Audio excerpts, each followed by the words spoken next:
everyone, and welcome back to another episode of Deep Learning with PolyAI. Today, we're going to be talking about the contact center leader. We've talked a lot about the contact center. We've talked a lot about the AI that's changing it rapidly.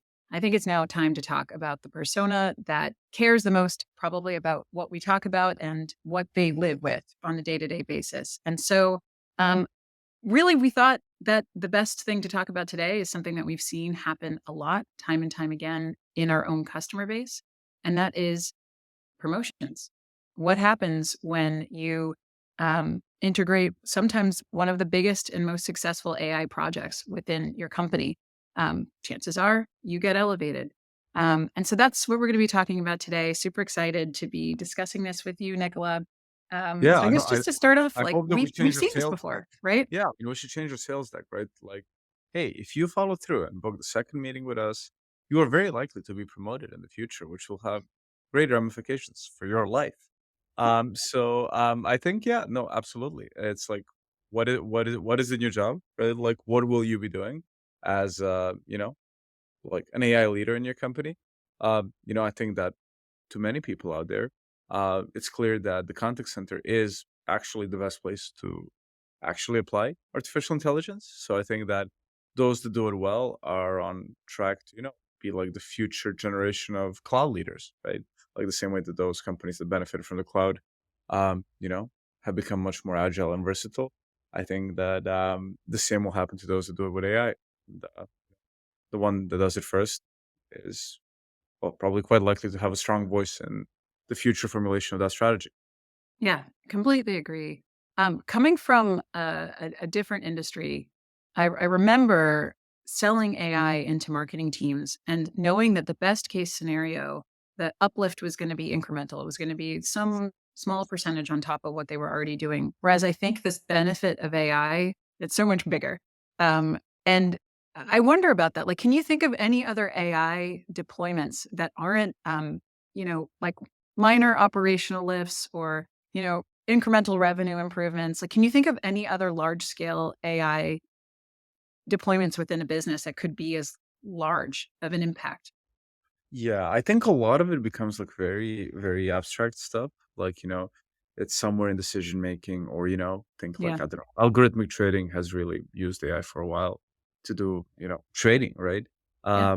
I think that's like an application, but not really. It's not like when you think of like a large, enterprise like Fortune 100, really meaningfully impacting operations, their spend and all that. No, I think that like the contact center is probably the place where it can have the biggest impact on the workflows of a lot of people and a lot of the end customers of that business, right? I Yep. mean, obviously, like it's used for advertising, right?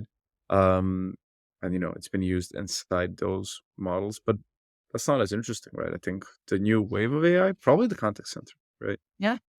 I agree. And I think it's the reason why it's so powerful is because it's not just, an operational gain. It's not just automating people out of jobs or these beliefs. It's also adding a tremendous amount of value to the agents in seat who don't want to take certain types of calls. It's adding a lot of value in terms of what it can do on the revenue generating side. Like Yep. we have this, in fact, one of the best kind of customers that I'm thinking of who was promoted twice post, Poly AI deployment.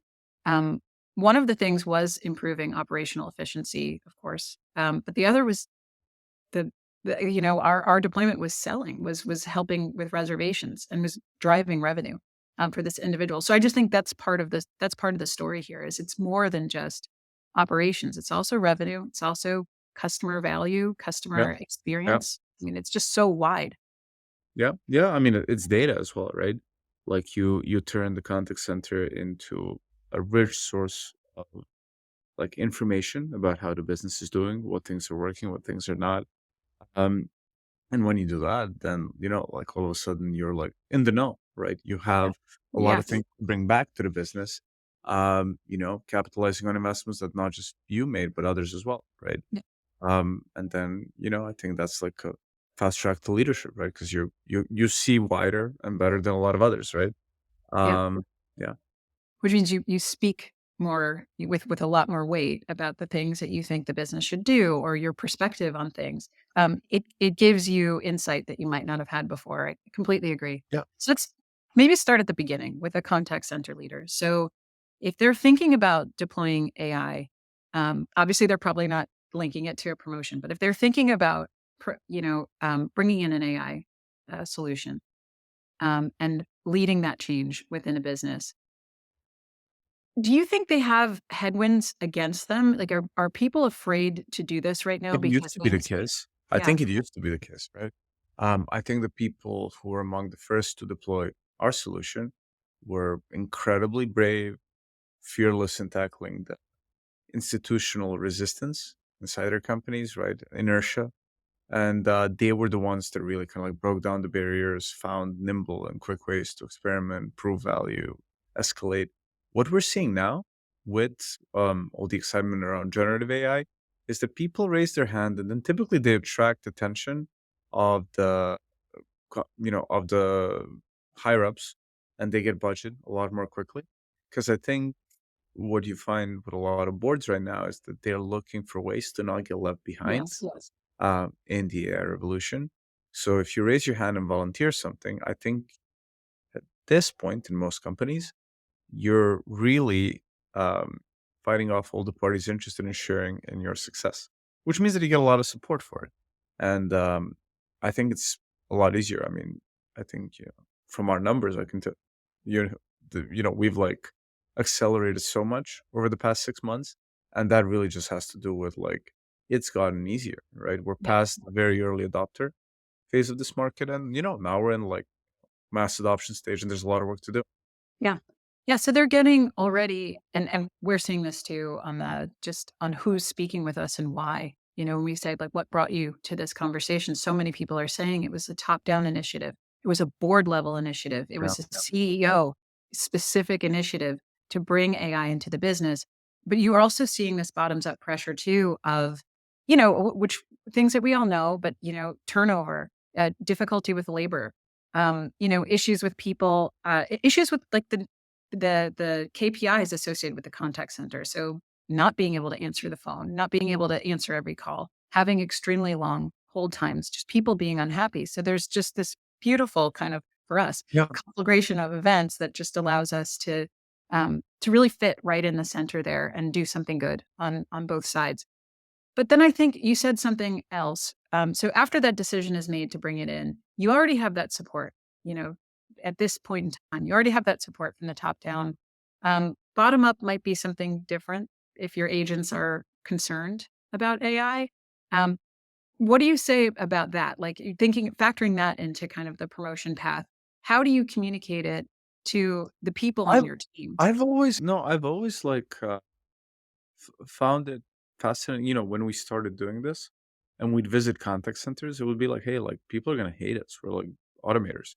That was never the case because I think like people who've been there for a while, they're the people who will be, the air traffic control when a lot of it is AI. So they're excited to see it happen, right? Yeah, I think what you hear from the regular, like tier one agent, someone who just joined is like, okay, great. Like, does that mean that I get like to have a break between calls, right?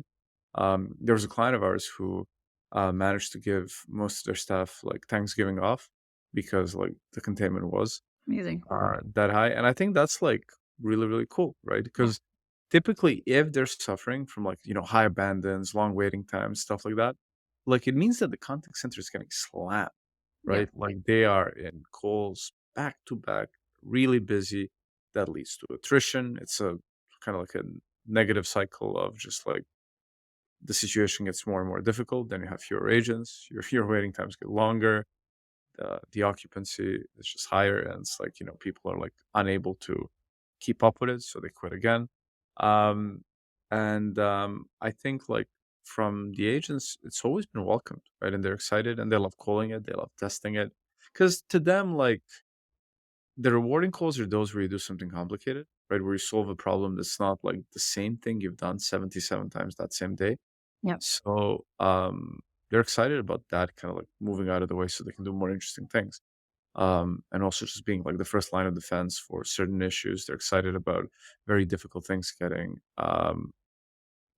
automated so they don't have to do them again Yeah, and again. for sure. And I think there's also too some degree of a contact center agent's life that they would love to never see again. And I'm not just talking about low level work, but abuse. I mean, like we're in certain industries where they're Yeah, used to getting absolutely hammered yeah, by unhappy clients, and then also just people who are against the core values of the business. We had a conversation with our leader of the BD team, of the business development team, who talked about this specifically. He said, I'm getting really great response rates from certain types of businesses where, like you here in the US, we've got a very polarizing like political landscape.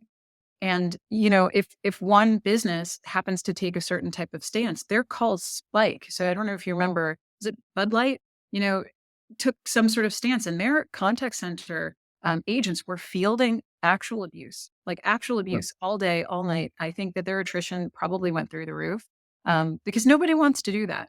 And yeah, also, nobody then wants to do somebody else's job. It feels like the corporation's job or the brand's job yeah, to yeah, defend yeah, decisions they made at the top. So it's just yeah. just another interesting point.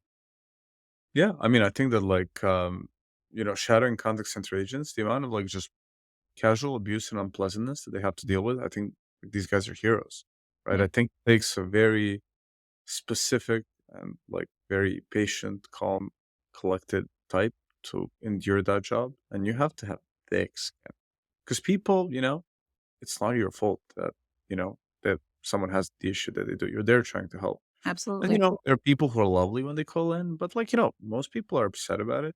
And the moment you give them the first piece of bad news, I think then, some people are naturally unpleasant.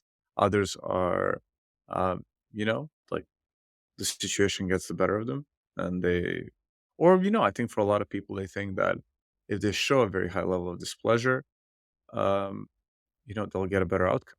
That's sometimes actually true because, you'll have like specific instructions around how to prevent churn and like what to offer. So I think like with all that in mind, you're like, goddamn, right? Like it wouldn't be a bad thing, especially if you do have like a clear procedure to automate some of that. Absolutely. Yeah. Absolutely. And I think just on the thick skin comment, you know, uh, in my experience, leading people in this position, but also just kind of like common sense psychology, a lot of people who are best at, empathizing with an individual and giving great, like human to human service don't have thick skins. They care a Yeah. lot and it hurts and Yeah. they take that home. But anyway, so we talked about sort of like the top level experience of why and how you bring AI into your business. We kind of talked a little bit about the bottoms up piece, but I think to your data point, peers, like with your contact center leader's ability to kind of go and share that data, share that Yeah. insight, link arms with more teams. I think that's really powerful. It's something that we're seeing a lot more, um, prospects talking to us about, which is just like, you know what? The marketing team's trying to partner with me. They're trying to ask me questions about, language. They're Yeah. trying to do messaging tests. They're trying to roll out campaigns. And we haven't done this before. Yeah. Yep. Yep. Yep. I mean, like, look, I think that like the amount of data going through the contact center is huge, and that's obvious to all. And then people try to mine it and stuff, but that's like really difficult. And like when you look at like the wrap up times where people are asked to kind of like say what the call was about. Well, what if it was about many things? What do you put? How do you call it? Right? Have they been trained to do this well? And the thing is, you can't know if they're doing it right or not because you have to go and manually check, right? And that would be like a lot of work. So with AI, you get this data that then you can kind of go back to the business and say, look, 15% of the calls are happening because of this issue, right? So even Yeah, though you think it's not that serious, like, know that we're spending 15% of our CX spend dealing with that issue. So maybe that reprioritizes something in the product roadmap, or maybe it changes something about um, you know, like operational execution. sure. And if you can provide that kind of info, well, you're a lot more valuable, right? Yeah. And 100%.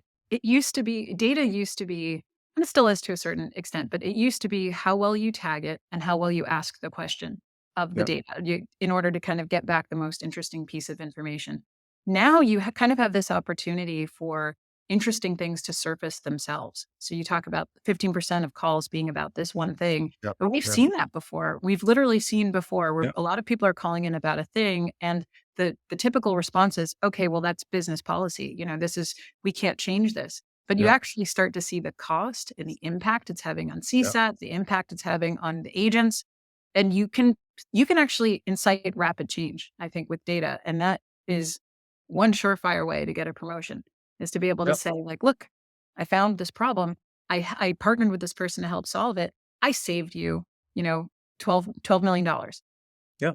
Yeah, absolutely. I think and when you think about the ecosystem of people around that leader, right, they're getting kind of like pulled up as well. I know um, of a few people who got to present to their company's boards, right? Like people who are reports of our buyer who, like showed up in a board meeting for the first time to say like, hey, look, we did that and that and that. And, like they get promoted as well, right? Yeah. And you know, it's, it's a new job category, right? Kind of like how Salesforce created the sales ops role. I Mhm. think what we're creating here is like really like, the AI subject matter expert, right? And Right. those who work first, then, like they end up, I think that like to this day, the biggest source of new clients for us are like existing clients who like, uh, spread the word with, their colleagues and other companies. So I think like, if they're able to do that, then, very quickly they become like, um, quite an authority in their industries for doing this, and that's good for people's career as well. 100%. 100%. They always, somebody had said that the best product innovation comes from not the ability to create, but the ability to listen. I don't know who said it. I don't know if I just made it up. Nobody Google it, please. But that being true, like let's just take that as a true statement.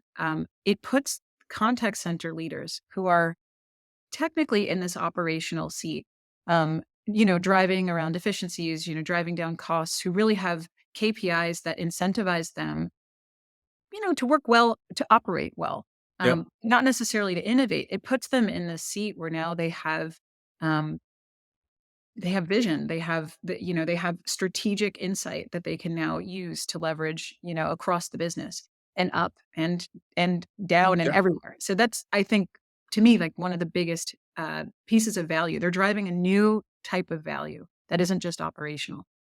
yeah. I mean, I think that as they see that data, right, and they're able to formulate like business priorities based on that, they're really like, they stop being just the tool used to deal with the long tail of things. And like the contact center gets a lot of abuse, and everyone thinks about the agents, and we just talked about that. But no one really thinks of like the CX leader, because like, hey, your budget's been slashed, and why is your experience so bad? Well, maybe because you slashed my budget, right? But then like, well, what good is it? It's a cost center, it's just an endless pit that we throw money in, Yeah. right? And I think like we're able to give them a way to um, really kind of like reverse the narrative and say, look, I mean, like I am now like the most informed party, right? Yeah. Yeah. Yeah. Where, well, out of nowhere, it's like, well, okay, these things and these things that you guys are talking about.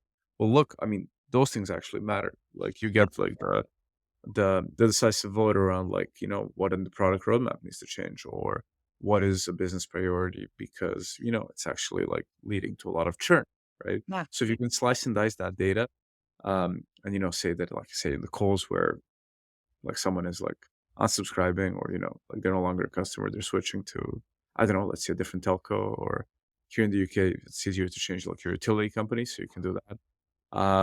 If you can give them data around like what's happening in those calls, and then like something changes operationally, and you know 3 months later the churn figures are different, like man, you're a hero. Yeah. Definitely. One thing based like that reminded me of something, which is just CX leaders, marketing leaders.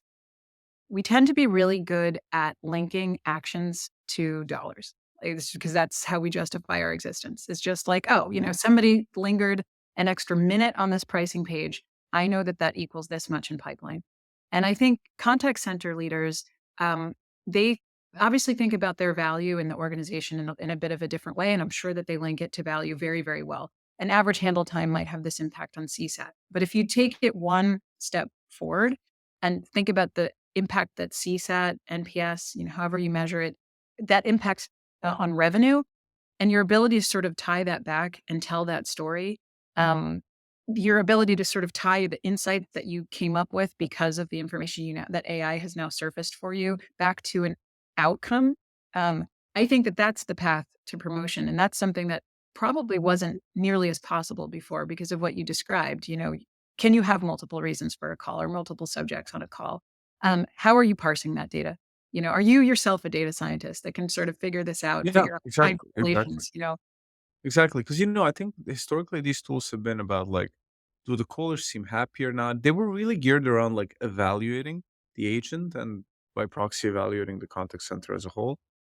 Should be told, like, if you can like kind of like actually spar with the business and say, look, you're telling me that, our metrics got worse, but I can tell you that we now have like 3 times as many calls about whatever this particular issue, and we know where that's coming from, we know yeah, what it's tied to, right? So if you can do something like that, then you're really able to just articulate it back, right, and say like, hey, look, like, you did that, like, we need more budget maybe, yeah, right? If we yeah, can't like automate or whatever, we need it because something changed. And you should know that something changed, right? yeah, Like, um, it's usually a symptom of another thing with the company, right? So if you're able to then kind of like pinpoint that and just kind of like inform behavior for the wider company, then you're like really valuable to the CEO, to other stakeholders, and that's like that makes you more valuable. definitely, definitely.